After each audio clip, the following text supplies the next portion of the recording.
dating coach, what's the first question they'd ask me? They say, well, what's your pickup line? What do you say to girls? What's the first thing? What's your icebreaker? That sort of thing. And it actually doesn't matter that much. The only thing that a pickup line or initiator of conversation needs to do is get things started. So actually my most common pickup line is probably like, hey, or oi, what's up? Something like that. Because you don't really need to do that much. It's gonna matter much more what comes afterwards, and that you keep talking and that you keep talking in a positive way, in a positive frame. But in a more general sense, what you have to realize is that when you're talking to someone, they aren't paying that much attention to the actual content of what's being said. There have been studies where they look at how one person reacts to another in an interaction, in a dialogue, in a conversation, and they say, I don't know what the exact numbers are, but it's something like 70% how you look, 20% how you sound, 10% what you actually say, right? So if 90% of how you're being responded to is in your demeanor, your body language, and in the sound and tenor of your voice, and not in what you're actually saying, then most of our focus shouldn't really be on what you're saying. It should be on speaking in such a way that you're gonna get the rest of those things right, okay? And what actually ends up being good body language and good tone of voice is speaking with assurance, speaking with confidence, speaking as though you know what the hell you're talking about. And if you're thinking a lot about what do I say, what's the proper thing to say, what's the right word, you're going to be micromanaging, and you're not going to be coming off as someone who's confident. You're coming off as someone who's trying a little too hard to impress, trying a little too hard to say the right thing, right? And that, by its very nature, conveys lack of confidence. To further illustrate this point, imagine sort of a royal courtroom, sort of Middle Ages. Now, you can imagine that someone who has an audience with the king, especially if they're maybe on trial or they're trying to sell something to the king, they're going to be very, very careful about how they choose their words, because this is a very important interaction for them, and it's also very high stakes. If they say the wrong thing, they could even be beheaded potentially. Whereas the king has very much less reason to care about what he's going to say, because no matter what happens at the end of this meeting, he's still the king, and if anybody has a problem with him, he can chop off their head. Right? So, end of the day, the interaction is more meaningful to one person than the other. And funny enough, the person who it's more meaningful to is usually the person of lower status or lower value in the interaction.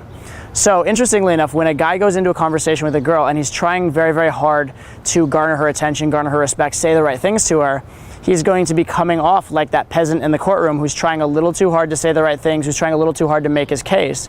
And sort of subconsciously, in the underpinnings, the subtext of the conversation, he's going to be conveying that he's of lower value than the woman because he's trying less hard. Whereas the woman who's maybe saying dumb shit but not trying as hard is actually conveying higher value, all right? So as a man, what you want to do actually is turn that on its head and be the guy who's not caring a lot what he's saying, is just putting it out there, doing whatever he wants to do. And even if some of the stuff you say is relatively stupid, number one, realize you can always apologize in conversation. You can always say something stupid, like, no, I'm just kidding.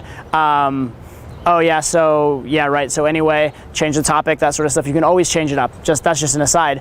But realize again that if you're comfortable and you talk about things you want to talk about, the subtext of the conversation is that you're not trying hard, you're having a good time, you don't have an agenda, you're not trying to get anything from anybody, and that's going to make people happy, comfortable, and want to talk with you.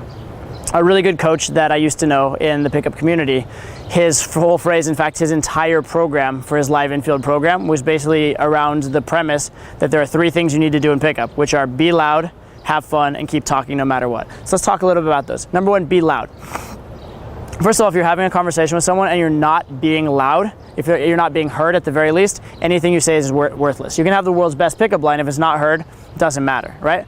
But also being loud conveys a few other things. It conveys that you're confident. It conveys that you're willing to put yourself out there, right? It conveys you're willing to put yourself out there, that like, what you're saying, you're not overthinking it. You're not worried that it's wrong. Like a lot of times, if you're sure of yourself, you'll talk in a loud voice. If you're unsure of yourself, maybe you'll mumble, you'll talk under your breath, that sort of thing. So conversely, mumbling, talking under your breath, talking in a low tone of voice conveys that you are nervous or shy or scared. Also though, talking loud shows a tolerance to social pressure. Say there's a lot of people around you. A lot of the times the reason you wouldn't want to talk loud is because you're embarrassed of their reaction, you're embarrassed of their perception. Well, funny enough, if you actually talk loud in that sort of circumstance, you're conveying to the world that throughout your life, when you've spoken loud in public, you've gotten a good response, and that's why you're still doing it. So you've conveyed that you've had a positive life with positive social feedback, that you have lots of friends, which is going to be attractive qualities for the girl. So be loud, that's the first one. Number one, have fun, right? don't be super serious. Don't be super caught up in worrying about the perception of what you're saying. That goes back to the whole lesson that I kind of told you a minute ago about the king in the courtyard and being the one who cares less about the interaction, being the one who's less invested in the outcome of the particular words. And the last one is keep talking no matter what. And this is an interesting one as well. Keep talking no matter what. What you have to realize here is that when you start a conversation with someone, as much as you might think you're going to run out of things to say, or as much as you might not know the next little bit you want to do, they don't know either. So even if they want to talk to you, they're in that exact same position. In fact, they're in a worse position because they didn't even plan on talking to you. They're probably taken by surprise, they're probably nervous, they're probably taken aback. If they're a woman, they might be physically intimidated. They might be even more worried about social perception or like not appearing slutty than you ever would be. So there's a lot going on there. So in the start of the conversation, you need to do what I call assume the burden of the conversation. You need to make it easy for them to talk to you. You need to carry it a little bit at the start because they probably just don't know what to do. Even if they want to talk to you, even if they like you, they probably don't know what to do. So you need to help them out.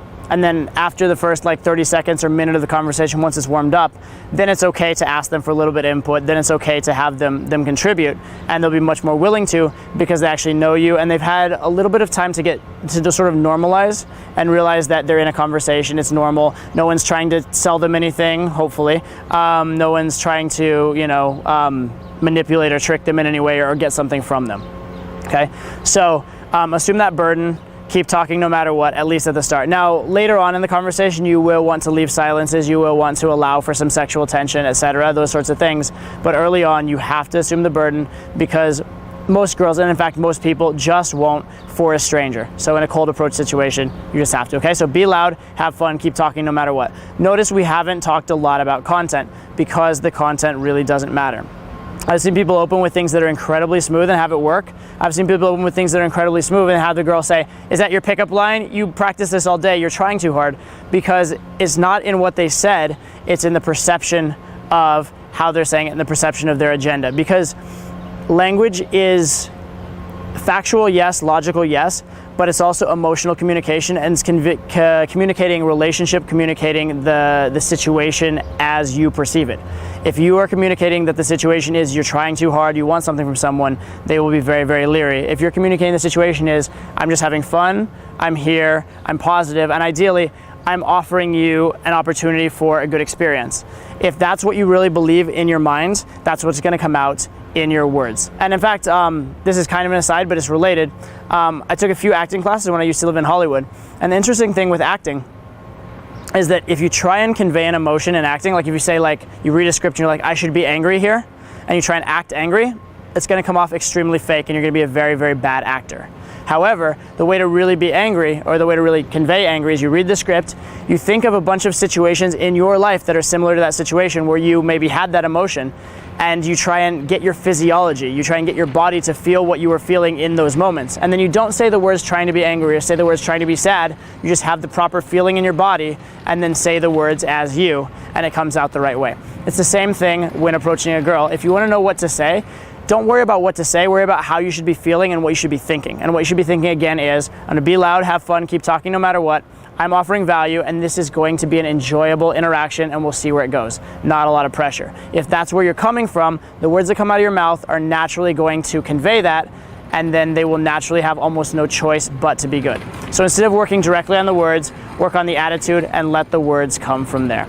All right? Hopefully that was helpful. That's it. Till next time.